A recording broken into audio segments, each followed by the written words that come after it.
Bom, gente, o nosso tema hoje à tarde é missão integral, história e conceito. O tema que está registrado é uma igreja com visão histórica relevante, ou uma visão relevante da história.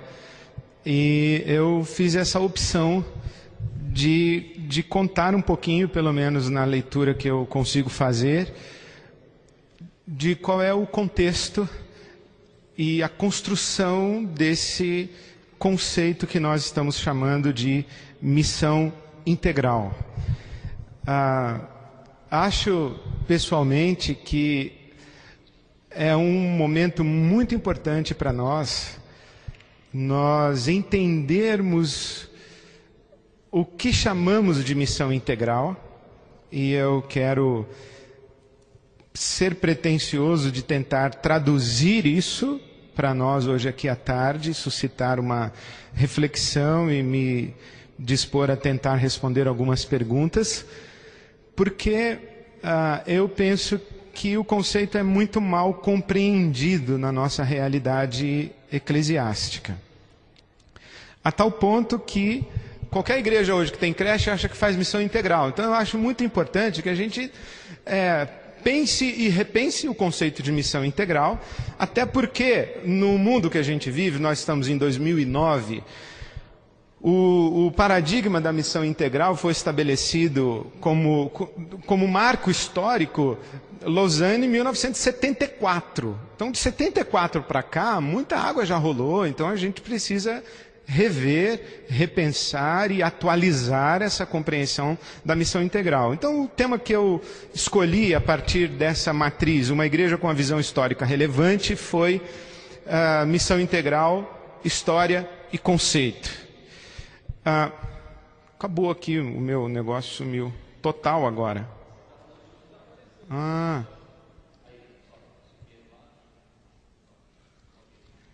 Entrou aí? Pô, era isso. Então tá bom. Primeiro, considerando que os slides ficarão disponíveis no site, no material gravado e tudo mais, eu achei interessante dar para você uma bibliografia básica. Eu acho muito também legal que as pessoas têm opiniões, mas elas não se dão ao trabalho da investigação necessária para a construção de uma opinião. Então as pessoas debatem, e de vez em quando eu recebo pessoas, ou principalmente hoje com o advento da internet, eu recebo e-mail de gente dizendo que concorda com isso, não concorda com aquilo, acha isso bonito, acha isso feio. A minha vontade inicial é sempre perguntar, companheiro, o que você já leu a respeito disso? E eu, infelizmente, na maioria das vezes, tenho certeza que eu ouviria, não li nada ou não li quase nada. Então eu queria sugerir que você tivesse uma possibilidade de investigação. Por exemplo, Israel Belo de Azevedo, que é missão integral, o David Bosch, missão transformadora, eu acho, como já disse na quinta-feira, literatura. Essa leitura do David Bosch, para mim, é imprescindível para quem quer considerar e pensar o conceito de missão nos dias de hoje, porque ele faz uma abordagem histórica e teológica do conceito de missão. O Timóteo Carriker, Missões e a Igreja Brasileira, Perspectivas Históricas. Orlando Costas, um dos nossos teólogos latino-americanos, tão negligenciado, mas que tem uma contribuição significativa. Missão Integral, Diversos, publicado pela Ultimato em 2004, é a síntese ou a coletânea do conteúdo do Congresso Brasileiro de Evangelização de 2003, celebrando os 20 anos do primeiro Congresso de 83.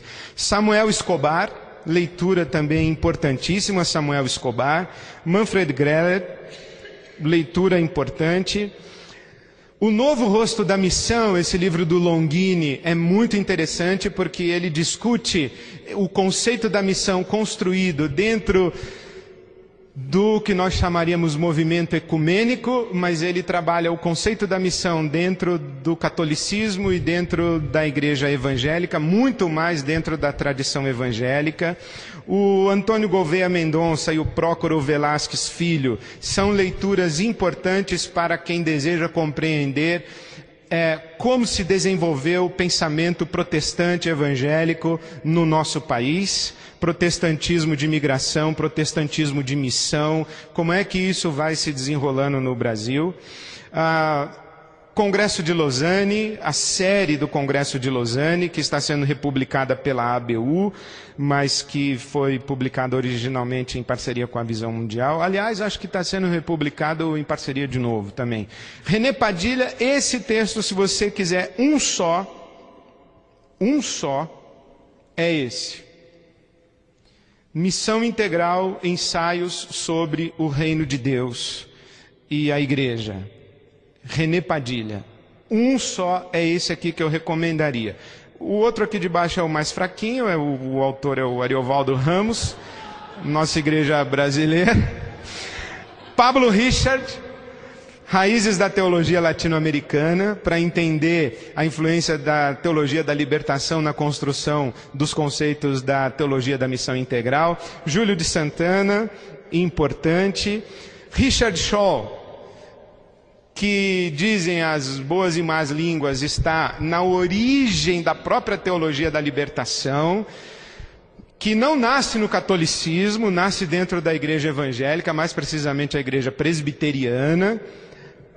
Valdir Sternagel, você já sabe que é leitura importante, e John Stott comentando o Pacto de Lausanne e toda essa teologia de Lausanne. Espero que esses slides chegando à sua mão você tenha essa informação. Mas por que eu estou dizendo isso aqui? Porque uma vez me fizeram uma pergunta na minha igreja que eu achei interessante.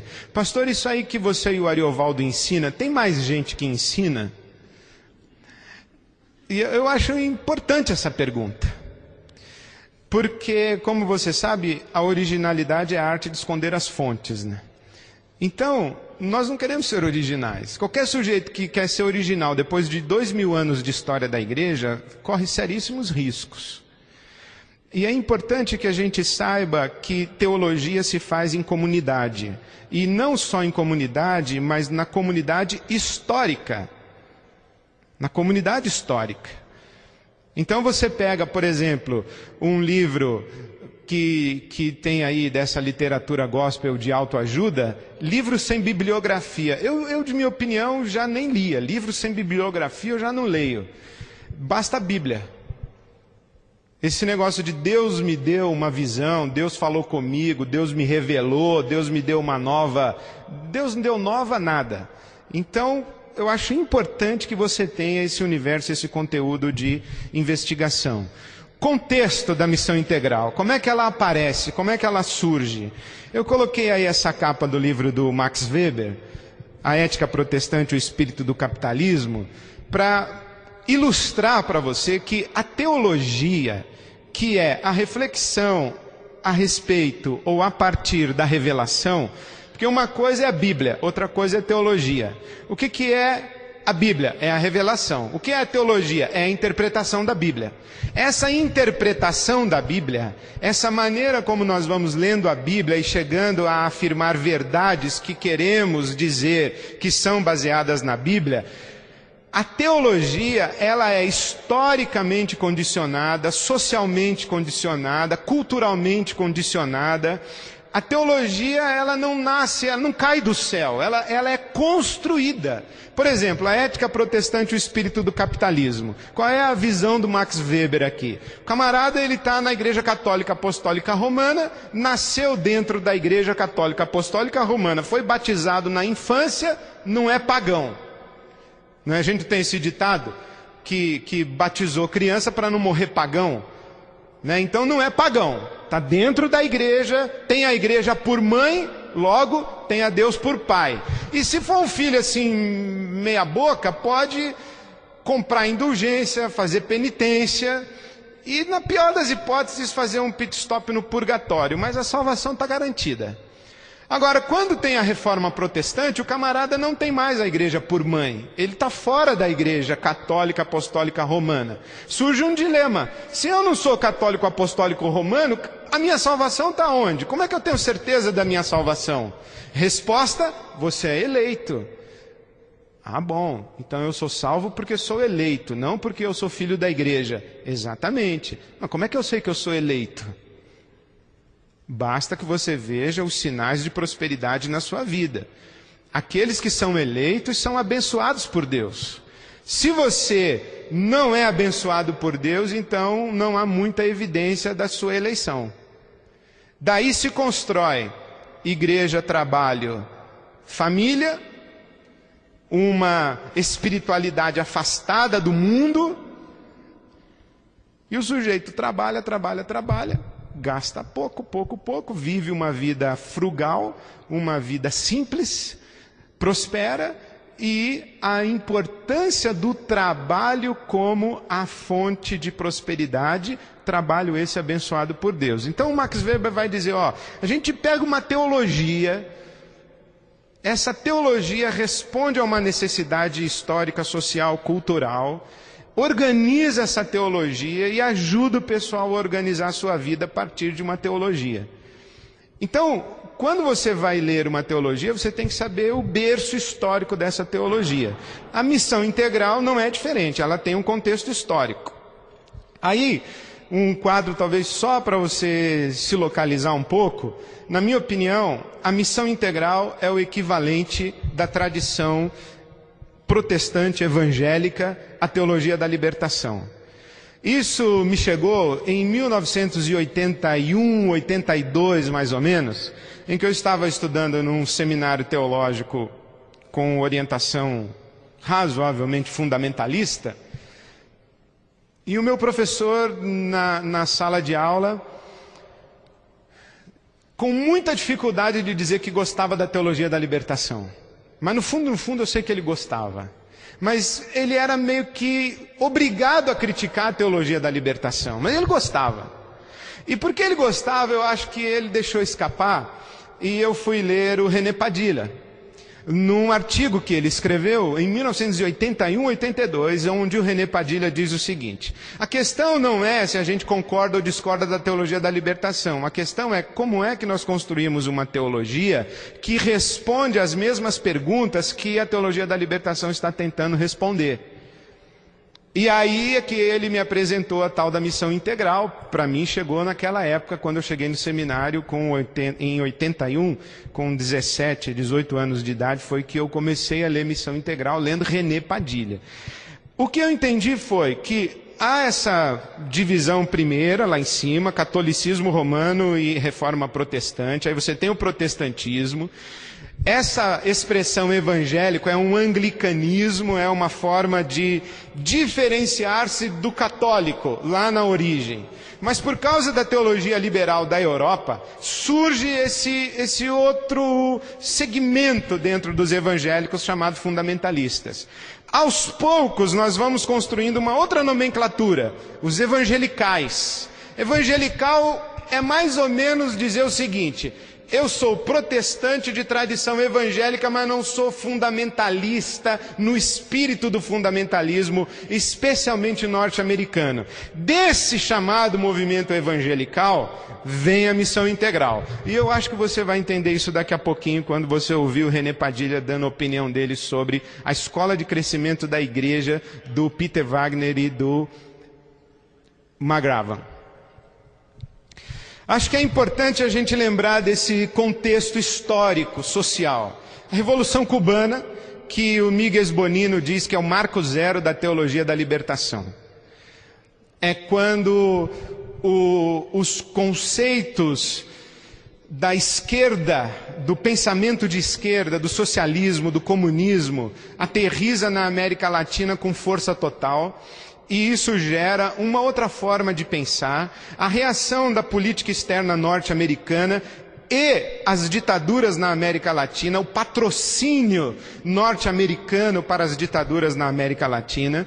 Esse 1968 que o Zuenir Ventura chama de o ano que não terminou, como um ano de ebulição, de contestação, de novas ideias, de reflexão sobre um outro jeito de ser sociedade, uma contestação ao capitalismo, uma contestação a esse imperialismo bélico, é uma discussão a respeito do Vietnã, aquela coisa toda que você sabe. Esse ano daí é muito marcante para nós. Vaticano II, 62 a 65, me parece, o Concílio Vaticano II, com João 23, que reconhece a teologia da libertação, com seu círculo hermenêutico de partir da realidade, julgar a realidade através da Bíblia e propor uma ação de resposta ao conflito da realidade social e da pobreza, as comunidades eclesiais de base dentro do catolicismo. E você se lembra que na ditadura, o pensamento de esquerda, o pensamento libertacionista, o que, por exemplo, o Michel Levy vai chamar de cristianismo de libertação, não teologia da libertação, cristianismo de libertação, esse espírito de resposta da fé à realidade social, econômica, política da América Latina, ele chamou de cristianismo de libertação. Esse cristianismo de libertação, ele não tem liberdade para se estruturar politicamente. Onde que esses articuladores desse pensamento estão mobilizados? Dentro das comunidades eclesiais de base. Com a chamada abertura ou retomada da democracia no Brasil, surgimento do PT como partido. Não tinha partido, tinha o quê? Tinha a igreja. E depois do surgimento do PT, a explosão dos movimentos sociais. A grande questão é a seguinte: querendo ou não, a presença desse catolicismo progressista, libertacionista, no solo latino-americano, gerou a necessidade de uma resposta que nós poderíamos chamar de protestante e evangélica. Enquanto, por exemplo, durante um bom tempo, a igreja evangélica protestante, ou protestante de corte evangélico no Brasil, foi associado com os movimentos de direita, com a ditadura militar, a igreja histórica no Brasil os pastores eram maçons e diplomados pela Escola Superior de Guerra. Esse era o contexto. Só que surge uma outra face de igreja que está mobilizada socialmente a favor de uma libertação política e de uma resposta à realidade econômica. Se faz necessário uma resposta que nós chamaríamos de evangélica ou protestante. História. É importante que você saiba. Por exemplo, o movimento moderno de missões acontece a partir da Conferência de Edimburgo, em 1910. Ano que vem estamos celebrando 2000 anos do Congresso da Conferência Missionária Mundial em Edimburgo, e será um congresso na África do Sul. Dentro daquele Congresso de Edimburgo, em 1910, não houve atenção à América Latina. A atenção para a América Latina acontece em 1916, no Panamá, nesse Congresso da Obra Cristã na América Latina. Confederação Evangélica do Brasil, 1934. Tem gente que pensa assim, a missão integral, essa coisa de envolvimento político, envolvimento social da igreja, é uma coisa nova. Nova para quem, cara pálida? Né? Então, Congresso Mundial de Evangelização em Berlim, 66. Os CLADs, Congresso Latino-Americano de Evangelização. Quem já ouviu falar em CLAD? Tá vendo? Bastante gente nunca ouviu falar em CLAD. Então, Congresso Latino-Americano de Evangelização, Bogotá, 69, Lima, 79, Quito, 92 e 2000. Fraternidade Teológica Latino-Americana, que nasce dentro do CLAD 1, em Bogotá, 69, no ano seguinte a Fraternidade Teológica Latino-Americana é formalmente organizada. O Congresso de Lausanne, em 1974. Então, quando fala assim, a missão integral começou em Lausanne em 1974. Nada disso. Nada disso. Tem Berlim, 66.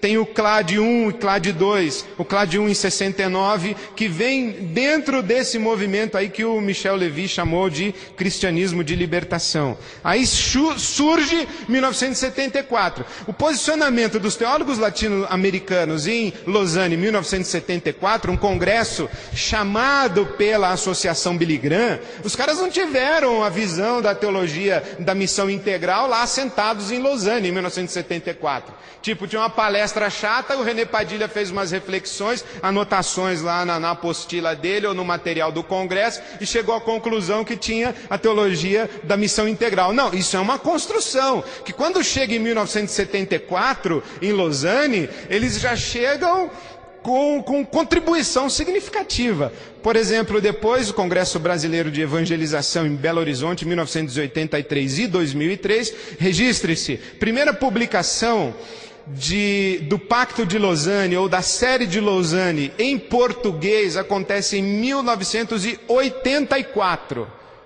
Presta atenção que eu vou lhe falar.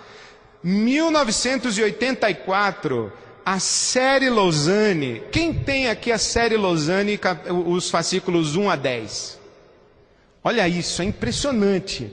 A série Evangelho e Cultura, Evangelização e Responsabilidade Social, Estilo de Vida Simples, John Stott comentando o Pacto de Lausanne. Quer dizer, um momento de efervescência disso que nós chamamos de missão integral está documentado. Só que demora 10 anos para sair a primeira publicação em português feita pela ABU e pela Visão Mundial. Os congressos da Vinde depois vão tentar discutir e debater as implicações da missão integral para o Brasil e algumas organizações. O Congresso Nordestino de Evangelização em 88 está dentro desse processo todo e algumas organizações que cooperaram e cooperam até hoje, a Visão Mundial, a Vinde cooperou, a ABU, a Fraternidade Teológica, o CEBEP, a SET, a EVB. Então, quando nós estamos falando de teologia da missão integral, ou falando de missão integral, nós temos estatuto acadêmico, porque nós temos produção teológica publicada. Nós estamos falando de uma história, de um contexto, de uma realidade, isso vai se adensando e vai ganhando forma como matriz de pensamento teológico para a missão na América Latina e no Brasil. Personagens. Só curiosidade para você: Samuel Escobar, René Padilha e Orlando Costas. Já tinha visto a cara deles? Interessante, né? Orlando Costas faleceu com 42 anos de idade. Triste para nós. Orlando Costas faleceu com 42 anos de idade. O René Padilha está vivo ainda e o Escobar também. Lausanne. Falar um pouquinho sobre Lausanne, Congresso de Lausanne. Declaração de Lausanne, o Evangelho todo para o homem todo, para todos os homens. Essa é a síntese, se nós quisermos reduzir ou resumir o conceito de missão integral em uma frase, eu penso que essa frase de Lausanne é basilar, o Evangelho todo para o homem todo, para todos os homens. Por exemplo, eu estava conversando com uma pessoa que disse assim: eu não gosto dessa expressão missão integral. Eu falei: opa, por que você não gosta da expressão missão integral? Aí ele disse assim: porque não é todo pastor que pode se dedicar integralmente. Então veja que interessante, a gente fala um conceito, mas não explica o conceito. Missão integral é o equivalente de ministério de tempo integral. É você se dedicar integralmente à missão. Se você tem um trabalho que nós, entre aspas, chamamos de secular, você não está fazendo missão integral, você está entendendo? Então, missão integral não é uma descrição do tempo de engajamento na missão. É do próprio conceito de missão e principalmente o conceito de evangelho que nós temos, que norteia a nossa ação missionária ou missiológica, a ação na missão, que é o Evangelho todo para o homem todo. Vou explicar isso mais para frente. Avanços em Lausanne.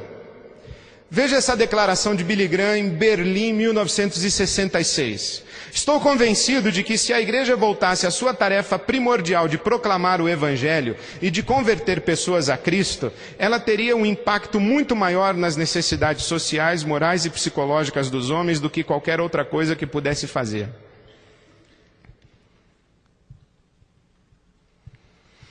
Por trás dessa frase ou dessa fala do Billy Graham, existe um conceito. Converta-se o indivíduo e a sociedade será transformada. Eu pergunto, isso é verdadeiro? Hoje de manhã, a primeira coisa que eu fiz ao chegar aqui foi tentar responder a uma entrevista sobre a informação de que em 2000 e quanto nós seremos 50% da população? 2020. Os evangélicos serão 50% da população do Brasil. E eu disse, eu não tenho nenhum otimismo com essa estatística. Não duvido que nós sejamos, de fato, 50% da população, mas e daí? Que tipo de evangelho será vivido?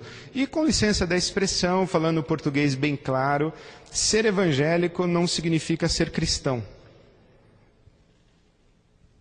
Eu tenho para mim claramente que, durante muito tempo, nós fazíamos a distinção católico nominal e o sujeito que se convertia mesmo, nascia de novo, virava crente.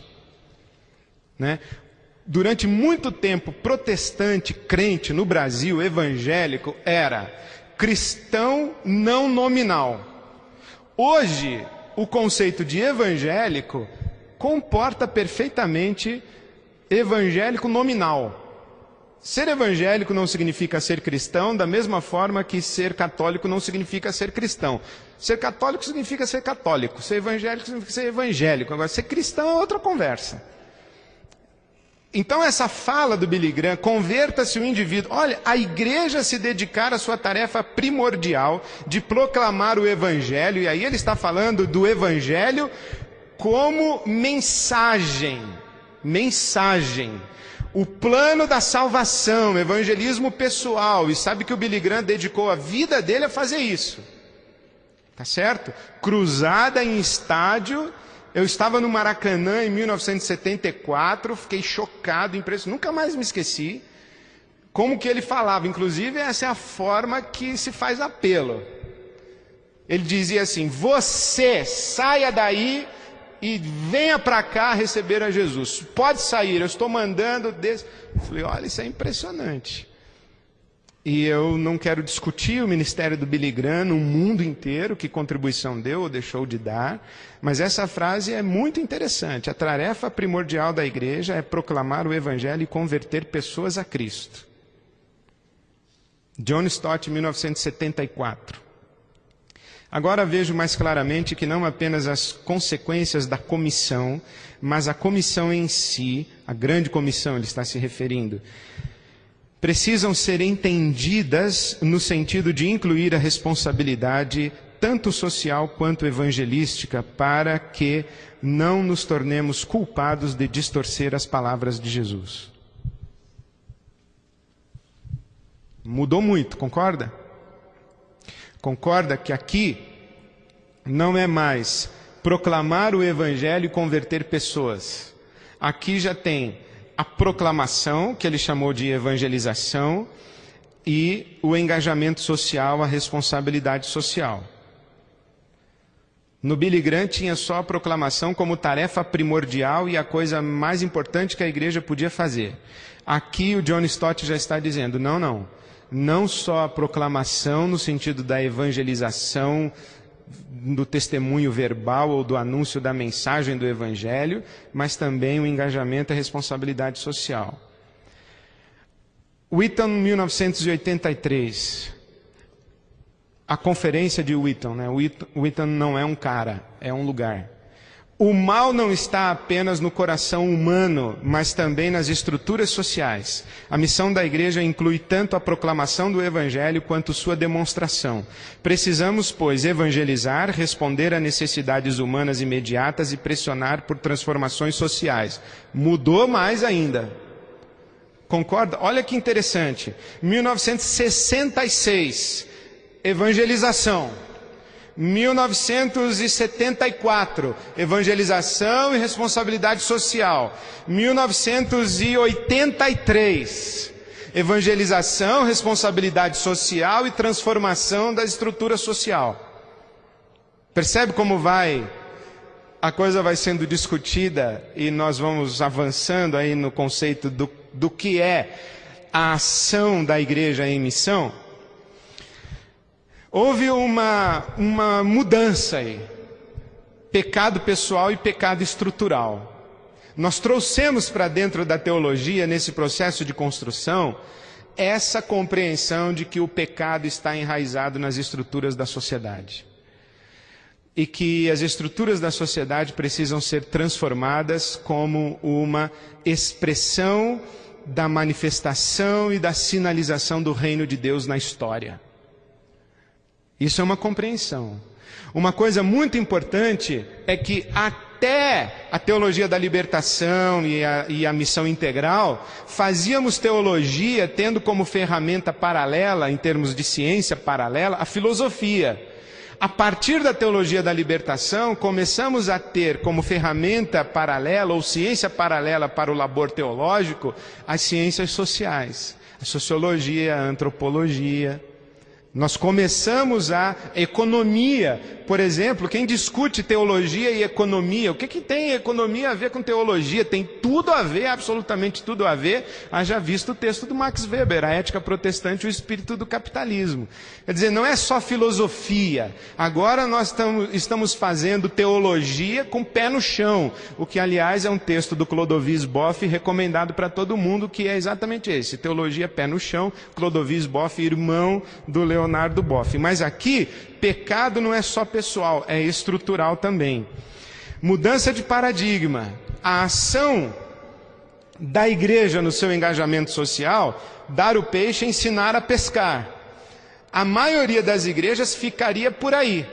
A gente dá a cesta básica e faz um curso profissionalizante para o cara, para ele não ficar dependendo da cesta básica da igreja a vida toda. Ah, que grande avanço. Não, mas espera aí, tem mais um passo. O problema não é só esse. A questão não é por que nós temos que profissionalizar um sujeito. A questão é por que ele ainda não foi profissionalizado, por que ele ainda não está inserido na sociedade com os plenos direitos de exercício da sua cidadania. Por que não? Por que nós temos que fazer em nossas igrejas, como fazemos na nossa, projetos educativos para alfabetização de adultos? Por que estamos alfabetizando adultos?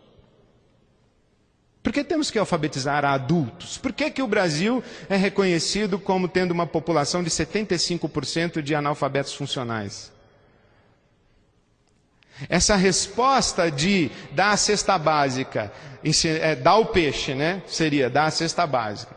E alfabetizar, profissionalizar, é legal, necessária, urgente, até porque quem tem fome não precisa de curso, precisa de pão. Tá certo? Quem tem fome não precisa de curso, precisa de pão. Além do pão, precisa ter curso para não ficar a vida inteira precisando de pão. Mas também não basta. Por quê? Porque nós temos uma estrutura política, econômica, social, etc., etc., etc., excludente. Que os pensadores atuais, inclusive, nem chamam mais de excluídos, né? Chamam de sobrantes. Sobrantes. Sobrou do quê? Sobrou do mercado de trabalho e, portanto, sobrou do mercado de consumo. Sobrante. Quem é você? Eu sou um sobrante. Então a questão não é só dar peixe e ensinar a pescar, é dar um jeito que todo mundo tenha condição de comprar vara. Que todo mundo tenha condição de acesso à margem do rio. Que todo mundo tenha condição de comercializar o peixe que pescou. que todo mundo tem a condição de construir comunidade a partir do pão comum. É uma outra conversa. Veja a crítica do René Padilha à escola de crescimento da igreja. O que eu acho interessante, inclusive, é que eu participei em um encontro de pastores a semana passada, e a conversa era toda ela sobre como fazer a igreja crescer. Eu acho que esse conceito, crescimento de igreja, se ele não é diabólico, é quase. Se ele não é diabólico, é quase. Porque essa obsessão com o crescimento de igreja, como fazer a igreja crescer, essa escola do McGavran e do Peter Wagner, do Seminário Teológico do Fuller, em Los Angeles, nos Estados Unidos, recebeu a crítica do René Padilha lá em 1972, 73 e em Lausanne, 74. Olha o que o René Padilha fez. Evangelização de grupos homogêneos é a proposta da escola de crescimento de igreja. O René Padilha diz, nada disso. Você não pode permitir que uma pessoa se converta sem atravessar uma fronteira étnica, social e cultural. Eu tenho um amigo que foi pastor em uma igreja que se dedicou a evangelizar os ricos. E um dia ele pediu demissão do púlpito da igreja. Ele disse, eu não posso mais continuar aqui pastoreando nessa comunidade, porque enquanto esta igreja era uma igreja para ricos, ok, mas quando ela quer ser uma igreja de ricos, não é possível. A igreja tem que ser uma igreja também para ricos, mas não só de ricos. Também para pobres, mas não só de pobres, porque no reino de Deus não há macho nem fêmea, não há servo nem livre, e não há judeu nem gentio. Não há classismo, não há racismo, e não há machismo nem feminismo. Jesus Cristo é tudo em todos, então não é possível ter o conceito de unidades homogêneas como formador de comunidade chamada de Jesus Cristo. Não é possível. Não é possível confundir o cristianismo com o American Way of Life, com a cultura norte-americana. Não é possível achar que só porque o sujeito mudou de religião, ele se converteu. A conversão exige mudança de vida. E a afirmação imprescindível da relação entre evangelização e responsabilidade social. E convenhamos, é difícil ter consciência social na Califórnia. É muito difícil. Mas eu diria que é praticamente impossível você não ter consciência social a partir do solo latino-americano e no nosso país, Brasil. Agora, as limitações de Lausanne. A crítica interna. Dentro do próprio documento de Lausanne há uma tensão. Por exemplo, você vai ver aqui uma citação do René Padilha em que ele critica o Pacto de Lausanne. Eu fiquei muito surpreso, inclusive, quando li a crítica do René Padilha ao Pacto de Lausanne. E ele diz claramente que assinou porque foi um avanço, mas não foi o avanço como ele gostaria que fosse. Então, é uma crítica interna, o conceito de missão transformadora do David Bosch, cristianismo de libertação, que é muito maior do que teologia da libertação e missão integral, e a teoria pós-colonial, a respeito da qual eu falei na quinta-feira, espero que você tenha acesso ao conteúdo. Como que se relacionou evangelização e responsabilidade social dentro do Pacto de Lausanne? A responsabilidade social é consequência da evangelização, porque se o sujeito se converte mesmo, ele se compromete. É o objetivo, porque Deus está gerando para si um povo zeloso de boas obras. Então, se a conversão não gera o engajamento, nós falhamos no objetivo. É ponte e parceira. Na verdade, no Pacto de Lausanne, ponte e parceira são ponte barra parceira, ponte hífen parceira. Mas a crítica do René Padilha é essa daí. Não há dicotomia bíblica entre a palavra falada e a palavra que se faz visível na vida do povo de Deus. Os homens olharão ao escutarem, e o que eles virem devem estar em consonância com o que ouvem.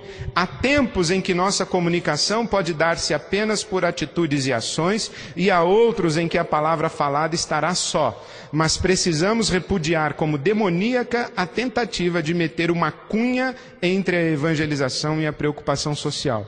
O que ele diz é o seguinte, aquela velha história: o que é mais importante, evangelizar ou assumir compromisso social? Ele está dizendo, essa pergunta é demoníaca.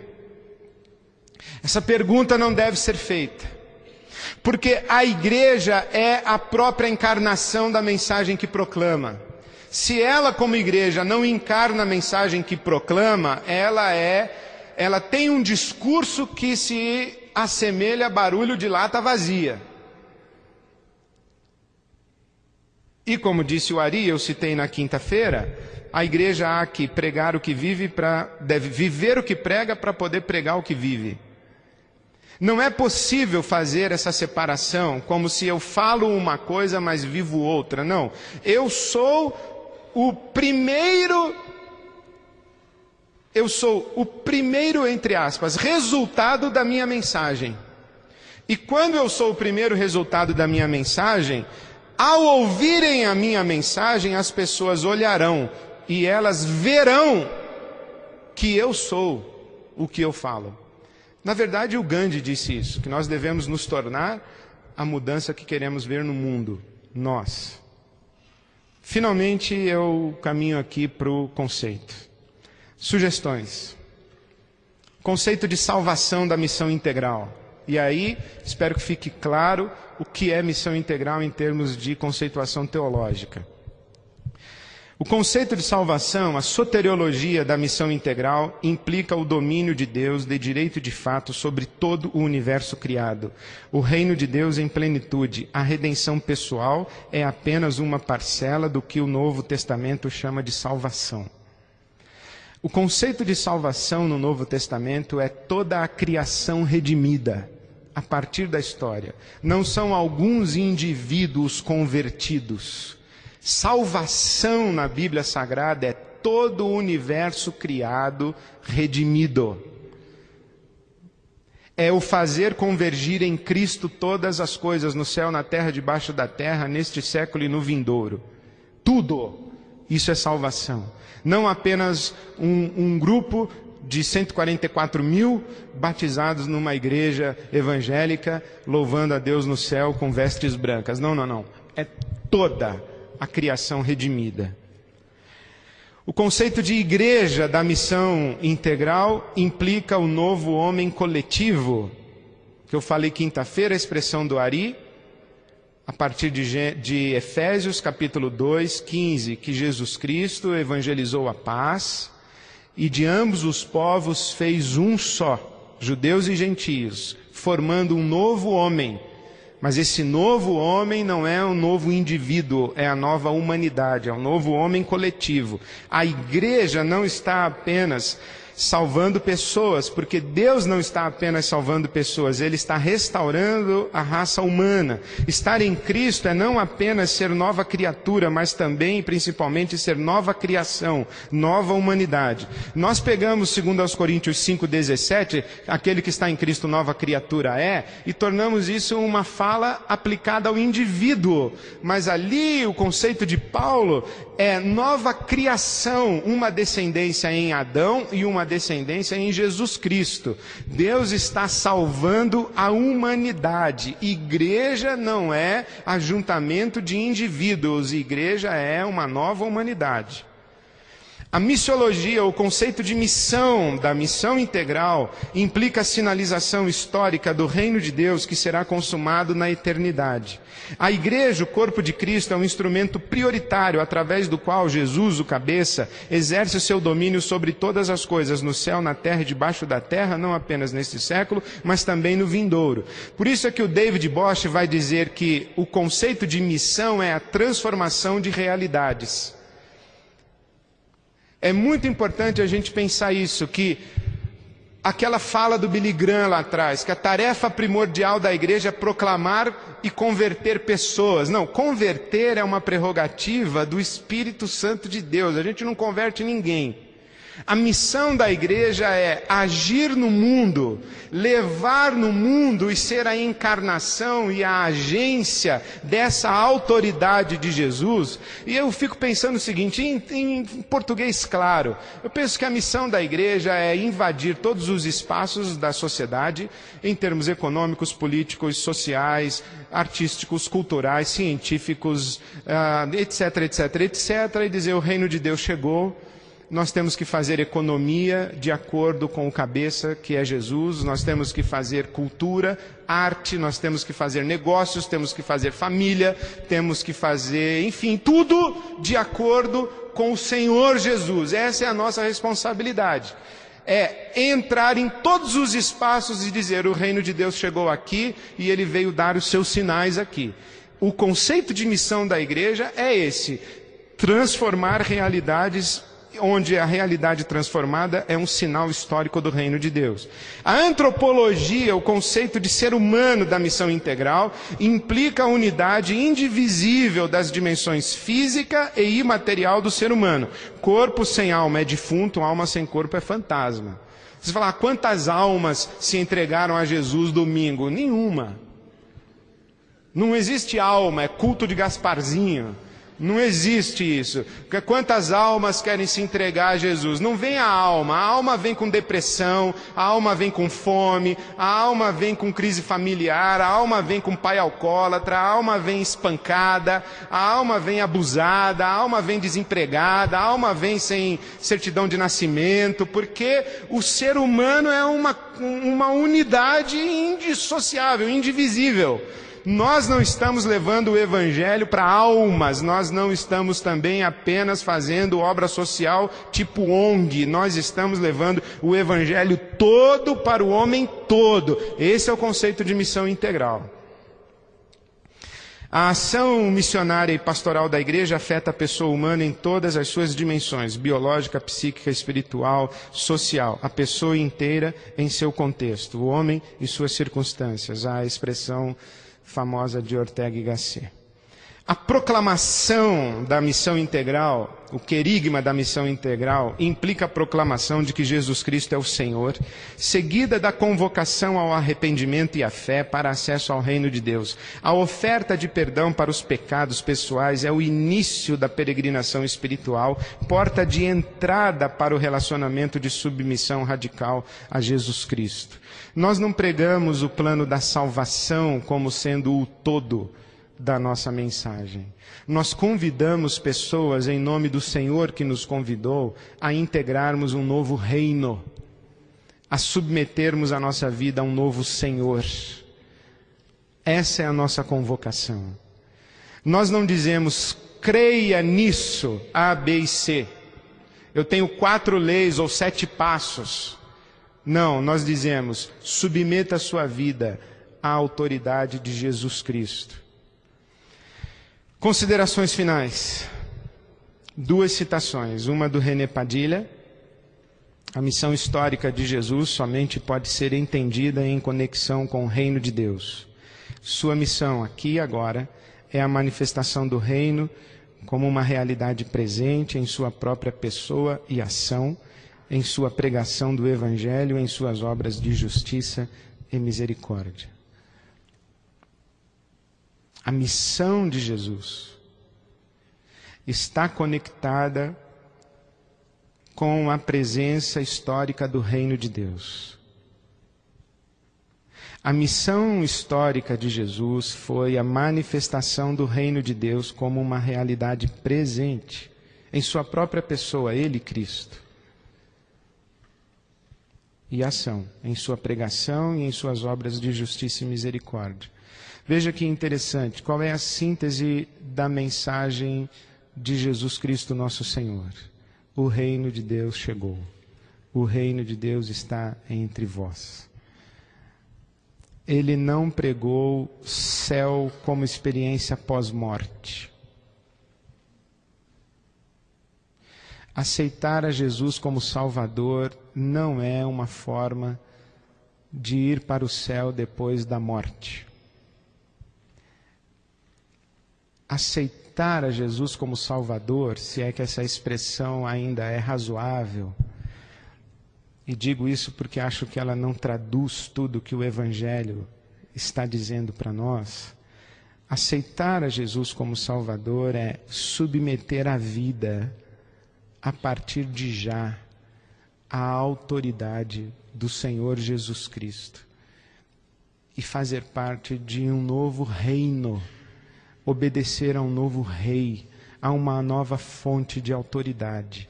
E por causa dessa fonte de autoridade nova, que é Jesus Cristo, o Senhor, a vida inteira tem que ser reorganizada.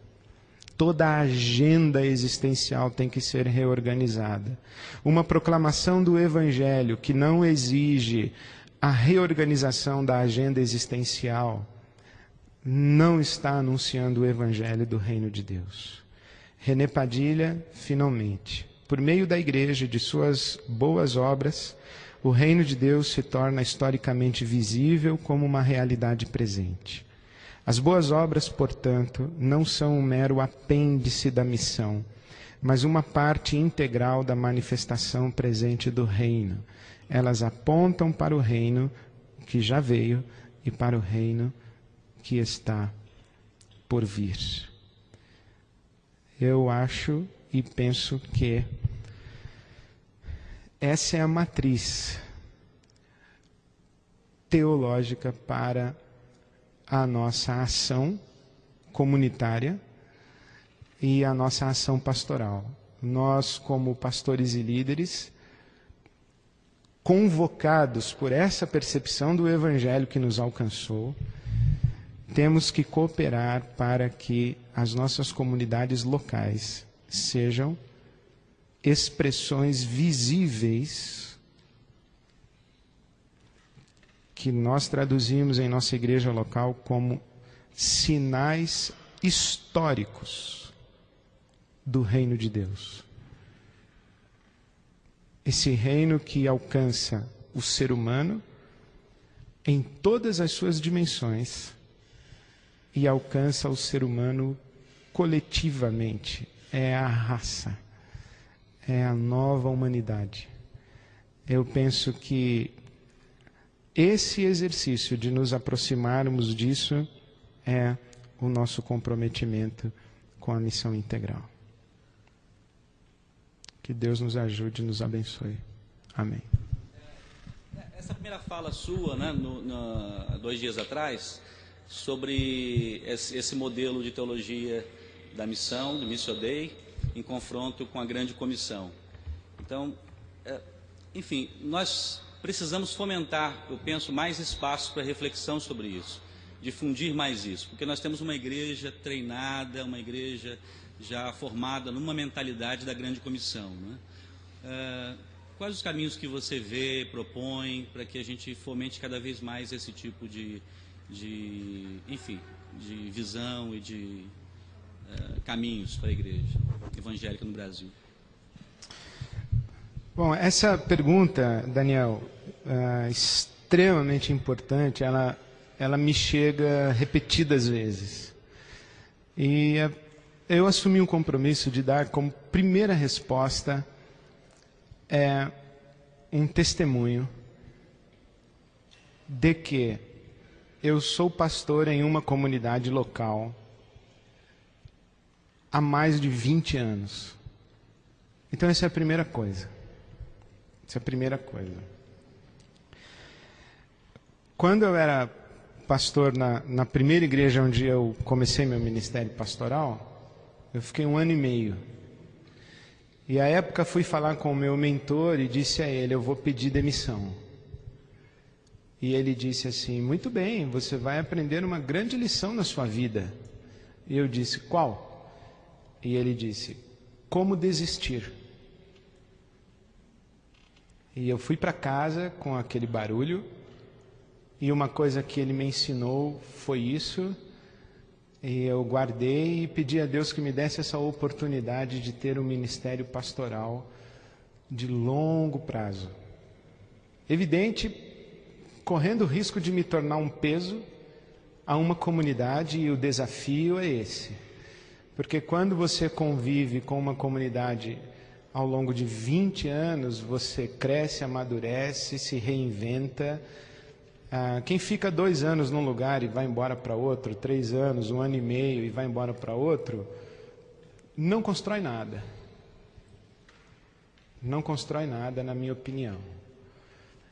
Se nós estamos falando de formação de comunidades, que eu acho que é o que nós estamos falando, faz tempo que eu perdi o sonho de transformação da igreja brasileira. Eu acho isso... Primeiro que a igreja brasileira não existe. Existem centenas de igrejas brasileiras. E o que existe mesmo é esse grande mosaico de comunidades locais. Então, eu acho que nós estamos falando de comunidades locais. Formar comunidades locais com essa visão do evangelho integral e da missão integral. Então a gente tem que formar gerações, a gente tem que ter paciência, a gente tem que ouvir o profeta que disse: nasceria uma nação em um só dia, mas Israel esteve com dores de parto. Ou o que o Paulo disse da igreja da Galácia, né? Meus filhinhos, por quem eu sinto dores de parto até ver Cristo formado em vós. Então, eu acho que é por aí, Daniel, a gente se comprometer numa comunidade e andar com ela,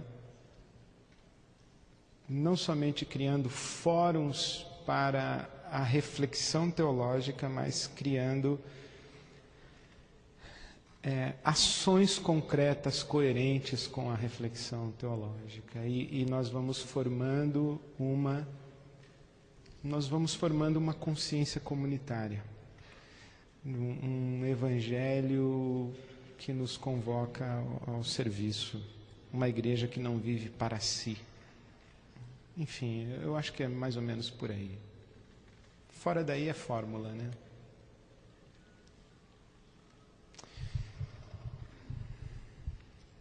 Então, amém. E Tiago, cadê você? Vamos lá.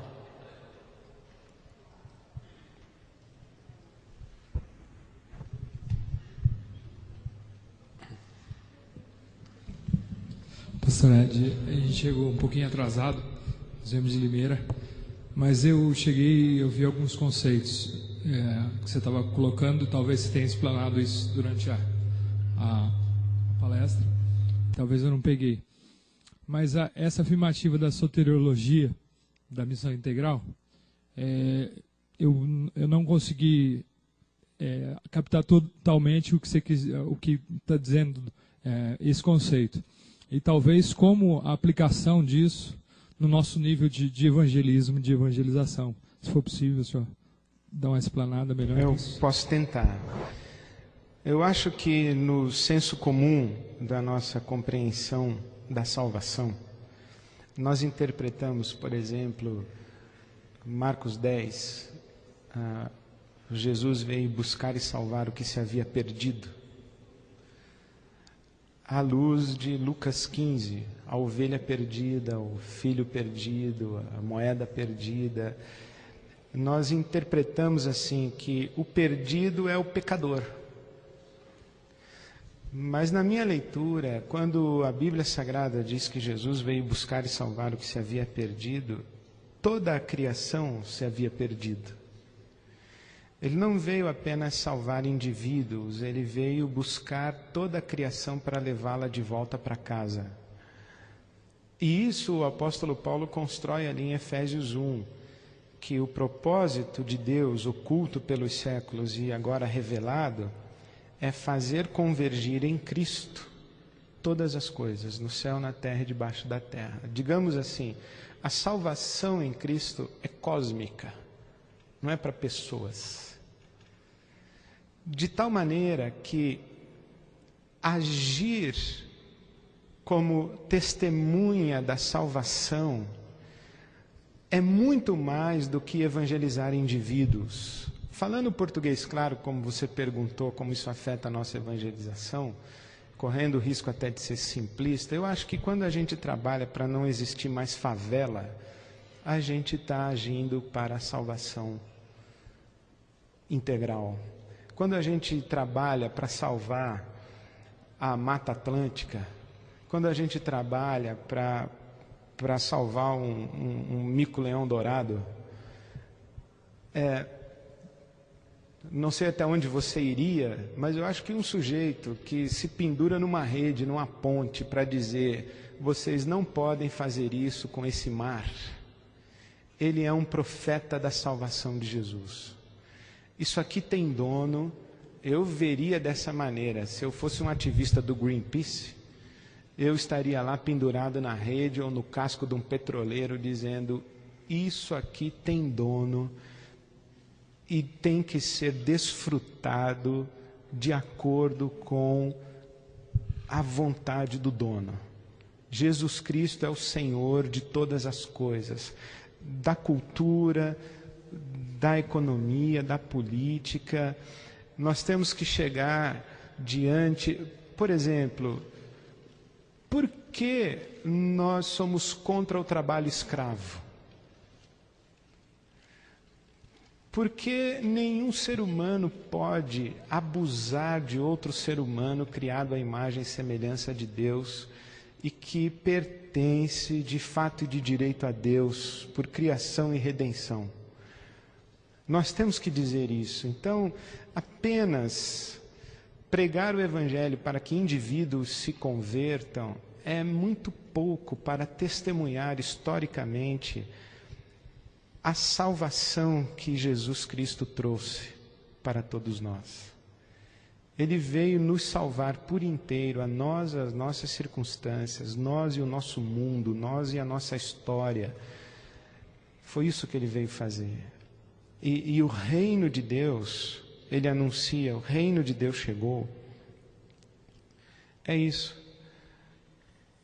Os cegos veem, os aleijados andam, os cativos são postos em liberdade, aos pobres é anunciado o ano da graça do Senhor. É isso. É o que eu penso. Mas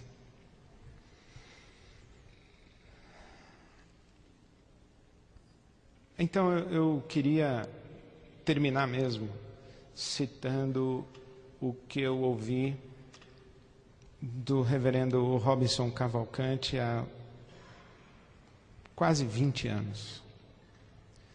Escrevi na contracapa da minha Bíblia e li a exaustão até decorar.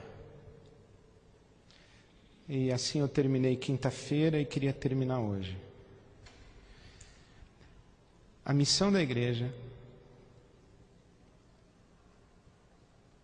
é manifestar aqui e agora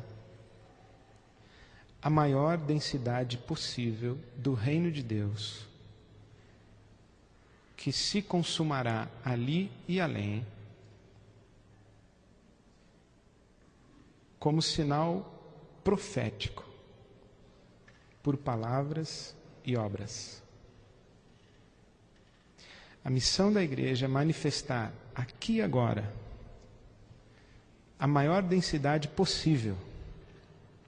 E manifestar aqui e agora a maior densidade possível por palavras e obras é oferecer ao mundo sinais proféticos do reino que se consumará ali e além. Em outras palavras, nós estamos dizendo, chegará um dia em que todo joelho se dobrará e toda língua confessará que Jesus Cristo é o Senhor. Esse é um dia de justiça e de paz. Esse dia vai chegar.